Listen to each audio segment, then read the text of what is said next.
C'est une région qui offre à ses visiteurs un voyage dans son passé à travers une route de châteaux, vignobles et sites historiques. C'est peut-être le cœur de l'histoire française, mais sûrement son centre géographique. Ajoutez de savoureux vins blancs et un fromage très spécial, et vous avez une recette digne d'une destination à découvrir. Bienvenue dans le Berry, au centre de la France. Situé à 2 heures de Paris, le Berry fut longtemps le cœur de la France.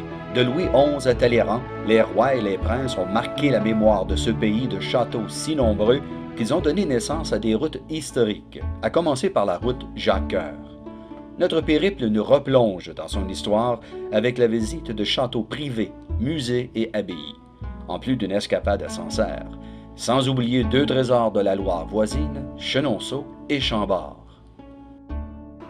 De sa ville natale de Bourges, un jeune entrepreneur de 32 ans devient l'homme le plus riche du pays. Sa fortune personnelle aide le roi Charles VII à financer la guerre contre les Anglais. Aujourd'hui, une route touristique porte son nom, la route Jacques-Cœur. Ville natale de Jacques-Cœur, Bourges compte plus de 73 000 habitants. Témoin des plus grandes heures de l'histoire de France, le patrimoine de Bourges nous fait revivre son passé prestigieux avec ses maisons en pans de bois et ses hôtels particuliers. Les cafés-terrasses et boutiques abondent. Fils de pelletier, Jacques-Cœur devient marchand, banquier, armateur et industriel.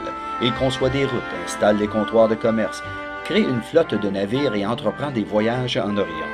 Il devient argentier du roi, receveur des taxes, commissaire aux États du Languedoc et maître des monnaies. Il fréquente les rois, les princes et les papes. En 1450, son palais devient l'une des plus belles demeures civiles françaises du 15e siècle. Mais les occasions de profiter de son palais sont rares. Son immense fortune lui vaudra la jalousie de la cour. Sur l'ordre du roi Charles VII, il est emprisonné. Il va finir sa vie aventureuse comme dans un roman de cap et d'épée. Il s'évade de prison, rejoint Rome et le pape pour combattre les infidèles. Il meurt en 1456. Bourges et sa vieille ville nous offrent des bâtiments du 13e, la plupart reconstruites après l'incendie de la Sainte-Madeleine en juillet de 1487. Plus de 2000 maisons furent détruites. Chef-d'œuvre de l'art gothique, la cathédrale Saint-Étienne est unique. Elle a été inscrite au patrimoine mondial de l'UNESCO en 1992. Ces vitraux du 13e siècle nous invitent à voyager dans le temps et dans l'histoire. Le souvenir de l'argentier s'attache à la chapelle qu'il a fondée dans la cathédrale et dont la verrière constitue un sommet de la peinture sur verre au 15e siècle. À ne pas manquer, les rues Bourbonneau, la promenade des Remparts, la place Gordenne et la rue d'Oron. Bourges regorge d'attraits tous spectaculaires.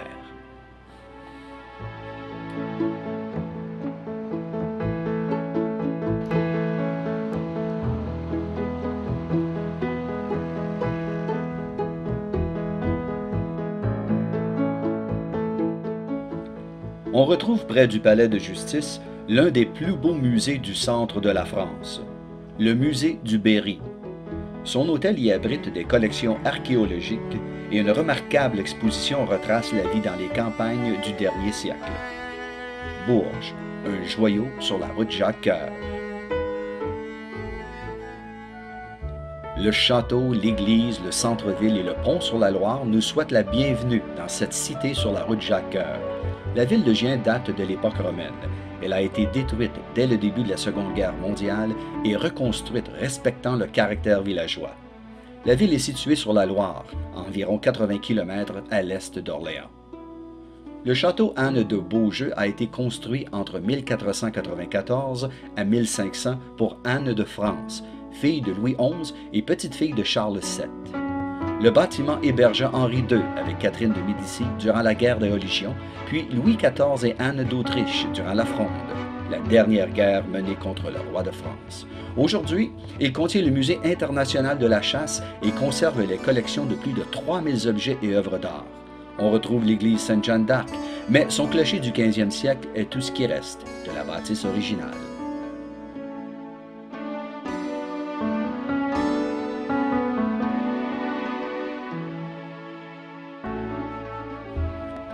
À quelques kilomètres au sud de Gien se trouve Argens-sur-Sauldre. Succédant à la demeure édifiée par Marie de Sully en 1501, L'actuel château construit par Victor Louis abrite le musée des métiers. 15 salles d'exposition sur 3 niveaux nous ramènent dans un village du 19e siècle.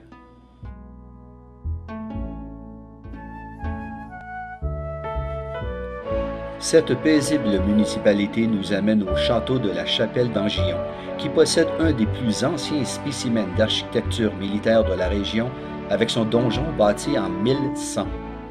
Le château fut le lieu de résidence des princes de Boisbel, et Alain Fournier, écrivain français du 19e siècle, est né ici. Aujourd'hui, le château abrite un musée qui porte son nom.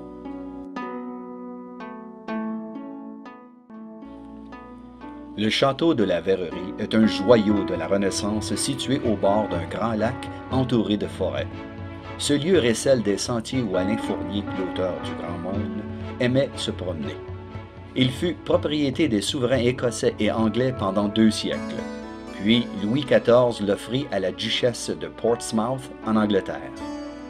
Aujourd'hui, ses propriétaires français vous offrent 12 chambres à forfait variés, en plus de l'auberge Maison Hélène, une charmante maison à colombage du 17e siècle offrant une cuisine traditionnelle.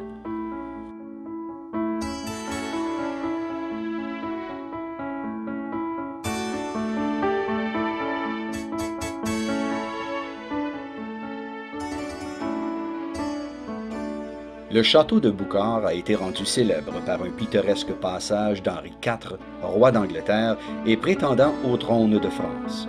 Du dehors, le château présente l'apparence austère d'une forteresse médiévale. Mais la famille Montabert vous y accueille. Cette famille est dans ce château depuis l'époque de Louis XV, au 18e siècle.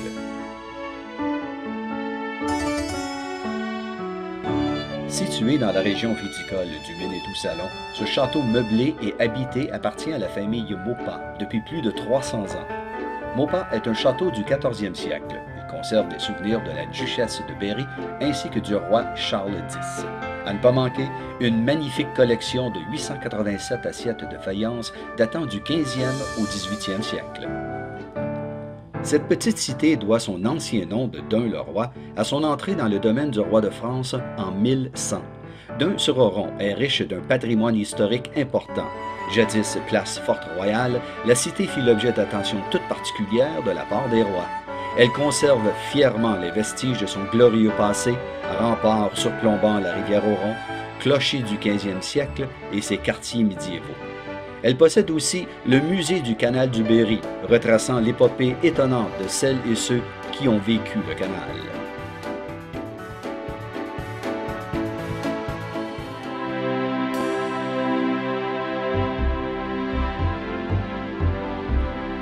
La route Jacques-Cœur nous offre une belle surprise avec la visite du château Meillan.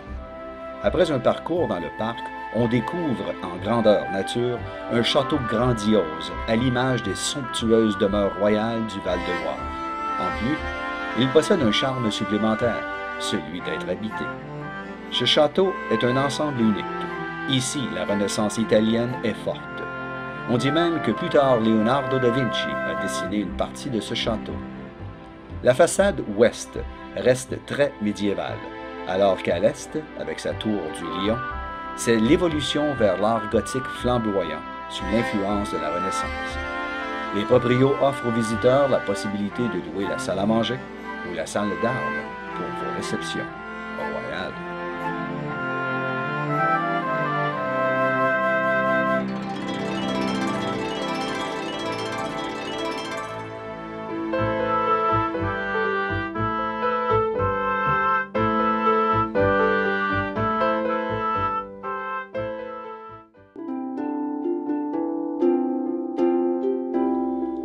Au cœur d'une vallée, dans un écrin de verdure, l'on découvre un site d'exception.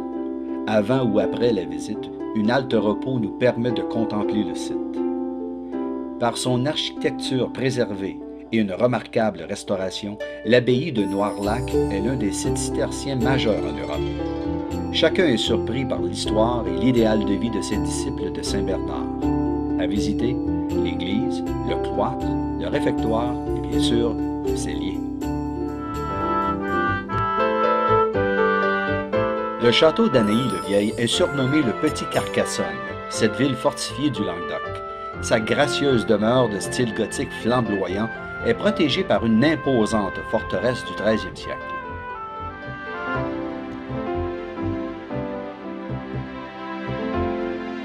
Pur joyau de la Renaissance, elle a accueilli Louis XII et Anne de Bretagne le temps d'une halte.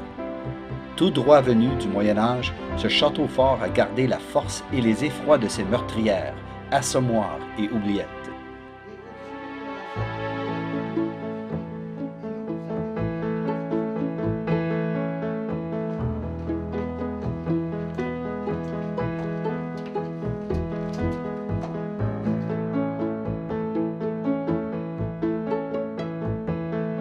Suivez le parcours de ces soldats d'un autre temps sur les remparts, à portée des gargouilles et du dragon.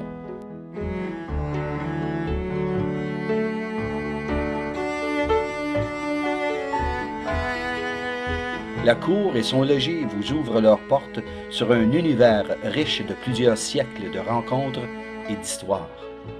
De tour en tour, ce lieu aux mille et un secrets vous transportera du Moyen Âge à nos jours. Ce château perpétue les souvenirs de Louis XII, de Colbert, de Marie-Antoinette et de Napoléon. Dans cette région, deux coups de cœur, Sancerre et Menetou-Salon. Cité médiévale située sur une colline au bord de la Loire, elle bénéficie d'un panorama exceptionnel. Elle a donné son nom au vin connu mondialement. On y retrouve plusieurs manifestations autour du vin et du crottin de Chavignol, un fromage assez spécial. C'est Étienne de Champagne, premier comte de Sancerre au XIIe siècle, qui construisit un château fort et fortifia la ville qui joua un rôle prépondérant au Moyen Âge. Sa vieille cité et son centre-ville typique offrent à ses visiteurs plusieurs boutiques et cafés-terrasses. Une place a été désignée en hommage à Louis II de Champagne, comte de Sancerre. Il fut maréchal de France en 1368. Derrière, l'on aperçoit les derniers vestiges du château des Comtes.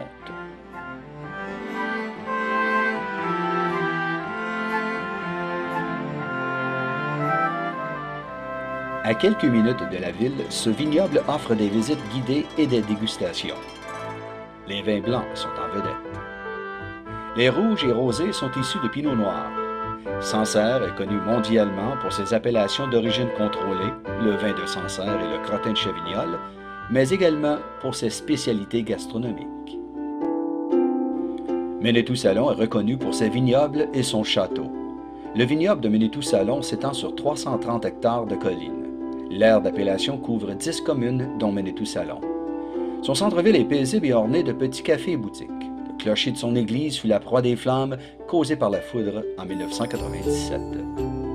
Propriété de Jacques Coeur en 1448 et transformé à la fin du 19e siècle par la famille française des princes d'Arenberg, ce château vous accueille dans un décor néo-gothique, aux intérieurs aussi somptueux que confortables. Au cœur de la France existe une région riche en histoire en plus d'un charme exceptionnel. Les châteaux et sa joie de vivre vous séduiront. Un séjour s'y impose. Du Berry au centre de la France, ici Jerry Dixon, à bientôt.